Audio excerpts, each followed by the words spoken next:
जी आज हम लोग पढ़ने जा रहे हैं।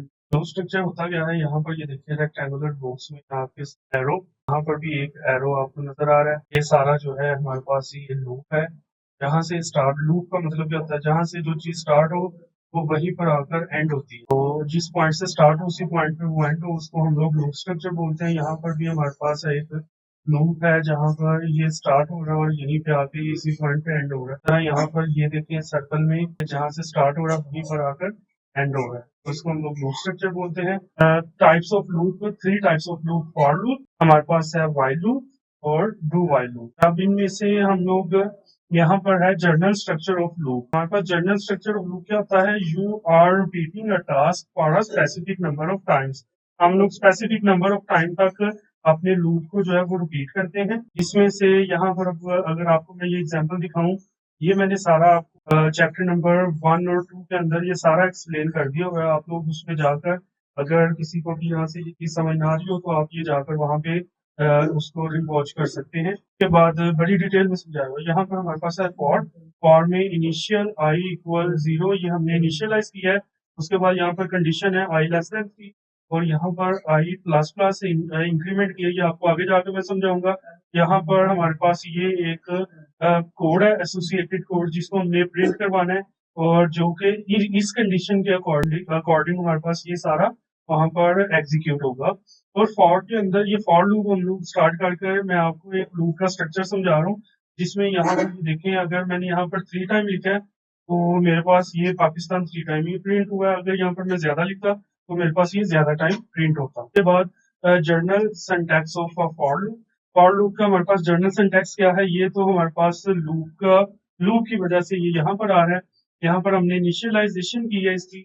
उसके बाद यहाँ पर हमने इसको कंडीशन, जो कंडीशन अप्लाई की है वो।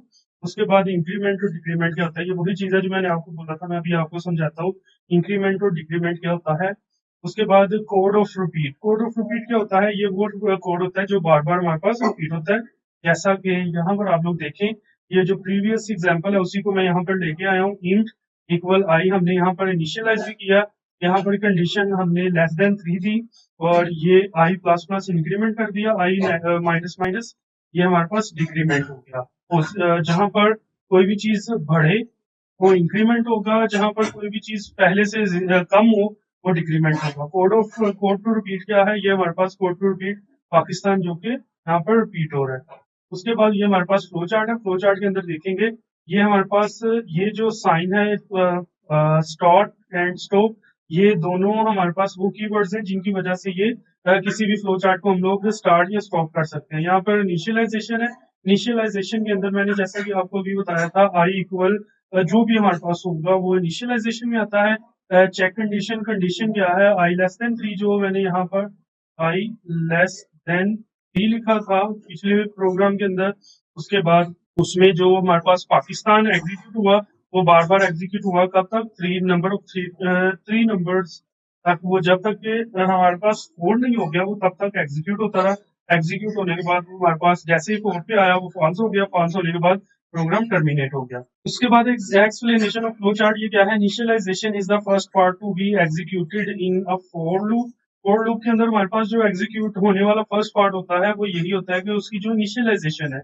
Here we initialize our counter variable, then move to the condition part, फिर वही वेरिएबल आगे कंडीशन पार्ट की तरफ जाएगा। Condition is checked and if it turns out to be false, जैसे ही वो कंडीशन चेक की वो अगर तो वो फॉल्स हो गया देन वो प्रोग्राम जो है वो खत्म हो जाएगा। We come out of loop, हम लोग लूप से बाहर निकल आएंगे और प्रोग्राम टर्मिनेट हो जाएगा। इफ कंडीशन इज ट्रू, जैसे कंडीशन ट्रू होगी then body of the loop is executed, तो वो जो लूप की जो बॉडी है वो एग्जीक्यूट हो जाएगी। After executing the body of loop, loop की जो बॉडी है वो एग्जीक्यूट होने के बाद क्या होगा, काउंटर वेरिएबल इज इंक्रीज्ड और decreased depending on the use logic. जो लॉजिक हमने वहां पर उनको प्रोवाइड किया हुआ है उसी लॉजिक के अकॉर्डिंग वो यूज होगा। उसके बाद क्या होगा, we again move to the step 2, जैसे ही वो सारा स्टेप कंडीशन के अकॉर्डिंग वहां पर फुल होगा, वो कंप्लीट होते ही वो स्टेप 2 फिर से वो रिपीट होगा। उसके बाद यहाँ पर मैंने आपके लिए प्रोग्राम लिखा, write a program that calculates the factorial of a number input by user.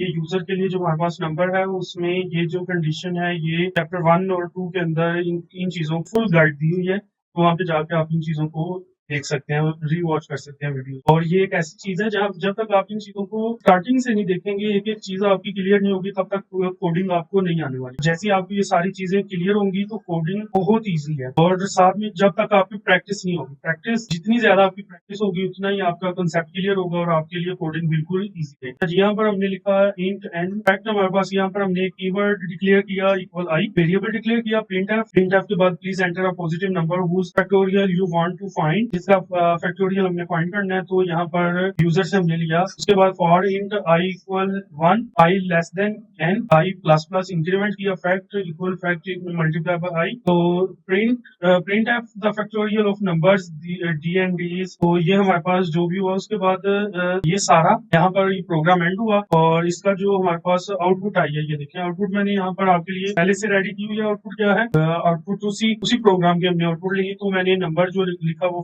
2 लिखा, 2 के बाद उसने मुझे इसका ये फैक्टोरियल दे दिया।